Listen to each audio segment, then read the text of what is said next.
পাচ্ছো? Hello everyone, আরও একটা ব্লগে আপনাদের স্বাগত জানাই। তো আজকের দিনটা ছিল শুক্রবার থেকে না সকাল থেকেই হচ্ছে বৃষ্টি পড়ছে ঝিমঝিম করে। তো সেই কারণেই আর কি ছাতা নিয়ে বেরোনো। ছাতা নিয়ে এই যে ভিডিও বানানো খুবই অসুবিধা হয়, কিছুতেই আমি ঠিক করতে পারছিলাম না। তো চলুন, ছেলে স্কুলে প্রায় চলেই এসেছি।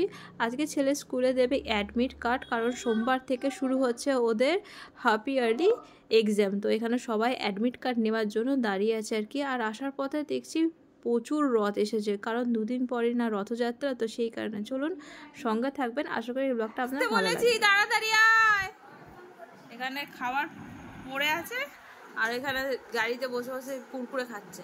আসবি তো? আজকে গেছি আমি, ওই জন্য বাইনা। এই সবে বাড়িতে এলাম, এবার সেটাকে খাওয়াবো, খাইয়ে তারপরে রান্না জোগাড় করবো। আজকে চান করে নিয়েছে সকাল সকাল একদম একটা কাজ।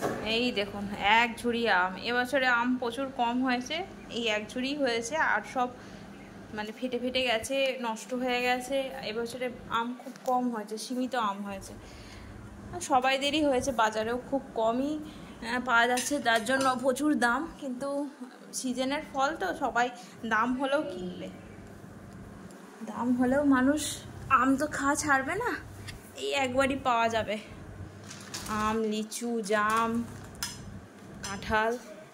আমাদের তো অনেক কাঁঠাল খেয়েই রে, চাটা নিয়ে বসবো ভুলে গেছি। আমাদের এবছরে মোটামুটি সবই খাওয়া হয়েছে, আম, জাম, কাঁঠাল এটাই খাওয়া হয়ে গেছে, গাছেরই খাওয়া হয়েছে। সোনা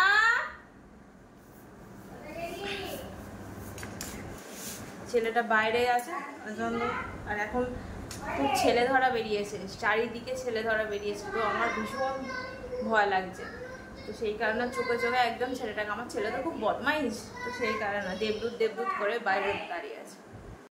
আজকে বিনসের তরকারি করবো। বিনসের মধ্যে একটু কুমড়োটা দেখুন কি অবস্থা হয়ে গেছে, ফ্রিজে ছিল তাও এরকম অবস্থা হয়ে গেছে। একটুখানি গাজর দিয়ে দেবো, তো সব রকম মিলিয়ে আর কি তরকারি করব। চলুন এটা কেটে ফেলি, বাকি মোটামুটি রান্না। বন্ধুরা চা খেতে খেতে সবজিটা কেটে ফেলি। এতক্ষণ গান শুনছিলাম, বেশ গান শুনতে শুনতে বেশ কাজ করতে বেশ ভালো লাগে। তো গান শুনতে শুনতেই কাজ করছিলাম, মোটামুটি রান্না হয়ে গেছে। আজকে যেহেতু শুক্রবার নিরামিষ, তো সেই কারণে কোনো চাপ নেই। আমি আবার মোটা হয়ে যাচ্ছি, ভাবছি ব্যায়াম করবো করে আর ব্যায়াম আর করা হচ্ছে না। ভেবেই চলেছি কিন্তু কার্যকর কিছু হচ্ছে না। দুপুরবেলা হলেই না এত শরীর ক্লান্ত হয়ে যাচ্ছে, ঘুমিয়ে পড়ছি, আর নয় ইচ্ছা করছে না। তো আমাকে আবার ব্যায়াম ট্যায়াম শুরু করতে হবে। বলেছিল মাঝখানে রেস্ট নিয়ে আর কি করতে, বলছে আগে সুস্থ হওয়া তারপরে ব্যায়ামের চিন্তা করবে, ডাক্তারবাবু বলছে। তো সেই কারণে ব্যায়ামটা বন্ধ রেখেছিলাম, ভাবছি পুজোর আগে আবার একটুখানি চিকনি হতে হবে। তো সেই কারণে ব্যায়ামটা স্টার্ট করবো। ওই স্টার্ট করাটাই কঠিন, আজ করবো, কাল করবো, পরশু করবো, এই করতে করতে দিন চলে যাবে, আর স্টার্ট করা আর হবে না। একবার শুরু হয়ে গেলে তখন আর চিন্তা নেই, সেটাই হচ্ছে না। নিজের মনকে জোর দিয়ে করতেই হবে। ছেলের পরীক্ষা, সোমবার থেকে পরীক্ষা, আজকে অ্যাডমিট কার্ড দেওয়া হলো, সোমবার থেকে পরীক্ষা। তো সেই কারণে পরীক্ষাটা মিটে যাক, তারপরে চিন্তা ভাবনা করবো। চলুন সবজিগুলো কেটে ফেলি।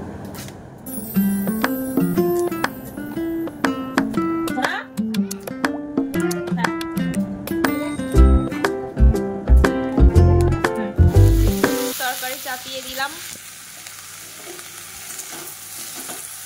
এখন সবাই বাচ্চাদের খুব চোখে চোখে রাখবেন, প্রচণ্ড মানে ছিনতাই হচ্ছে, প্লাস বাচ্চা চুরি হচ্ছে, ডাকাতি হচ্ছে, এইসব হচ্ছে। অবশ্যই সবাই সাবধানে থাকবেন এই সময়টা করে। আর একটা ভিডিও দেখছিলাম, বাচ্চা যখন চুরি করে নিয়ে যাচ্ছে, মাটা কি কষ্ট বলুন, বাচ্চাটাকে কীরকমভাবে ব্যাগের মধ্যে ভরে নিয়ে যাচ্ছে, এই অদ্ভুত। আর বাচ্চাটা পুরো একদম ছিটিয়ে আছে, ওই হবে 1 বছর হবে বাচ্চাটার বয়স। কি এদের মানে মন বলে কিছু হয় না, ওসব রাক্ষস মানুষ কি বলে না, মানুষ কি শয়তান, সেই হচ্ছে। কাটতে পারছো? পেকে গেছে, বাঁধিতে যাচ্ছে এসব তোর রং ধরাই তো, এগুলো ফেটে গেছে বলে ওই জন্য সব বাদ যাচ্ছে। এই যে চাটনি ভালো হবে।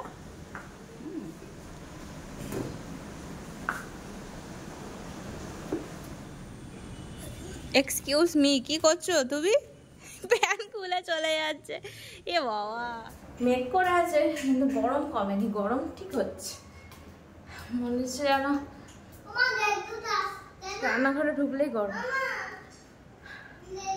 চলুন কাঁচা আনতে এসেছি, কাঁচাগুলো নিয়ে যাই। রাত্রিবেলা কাঁচা দিয়ে দিই, কারণ সকালবেলা নিচের কলগুলো খোলা থাকে না, ওয়াশিং মেশিন চলতে চায় না, সিগন্যাল দেয়, মানে জল আসছে না এইসব সিগন্যাল।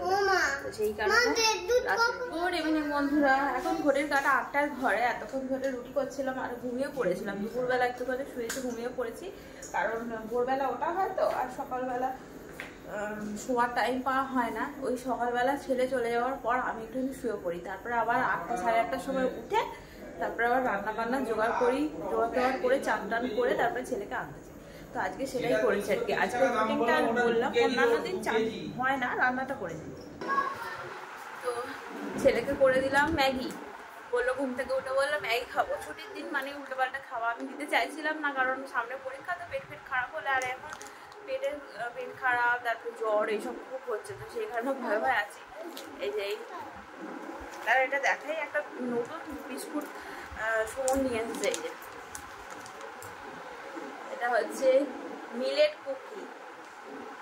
কুকিজ। খেতে বেশ কিন্তু ভালো। আমি কিন্তু ভাবছিলাম প্রথমে যে একদম ভালো হবে না, ওটসের বিস্কুটের মতো খেতে হবে, কিন্তু খেয়ে দেখছি বেশ। না খাও, কখন ম্যাগি করে দিয়ে গেছি, ম্যাগি পড়েই আছে। হ্যাঁ খাবে তো কুকিজ? এটা একটা খেয়েছিলাম, আগের বারে এনেছিল, মানে 1 পিস করেই নিয়ে আসে, 2টো করে থাকে, 35 টাকা দাম। মানে ভাবা যায়, একটুখানি এরম ছোট ছোট পিস, 35 টাকা দাম। কত কিছু দেওয়া আছে বলো। মিলেটটা মানে কি? মিলেট টোটাল একসাথেই বলে, জোয়ার আছে, ওটস আছে, আর জাগরি আছে, এগুলো মিশিয়ে মিলেট। এই মিলেট চাও দেখছিলাম পাওয়া যায়, আর সব মিলেট আটা এরকম এইসব পাওয়া যাচ্ছে দেখছিলাম, ওই জন্য জিজ্ঞাসা করি মিলেটটা কি।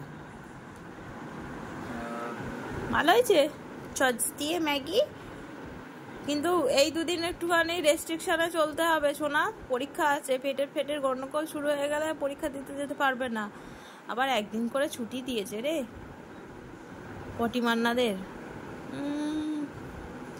যতক্ষণ না আমি এলাম ততক্ষণ খাবার খেলো না, বসে আছে চুপচাপ। চলুন আজকের ব্লগটা যদি ভালো লেগে থাকে একটা লাইক অবশ্যই দিয়ে দেবেন, শেয়ার করবেন এবং কমেন্টে জানাবেন যে আমার ব্লগ কেমন হচ্ছে। আবার একটা অন্য ব্লগে আপনাদের সাথে দেখা হবে। গুড নাইট, ভালো থাকবেন, সুস্থ থাকবেন।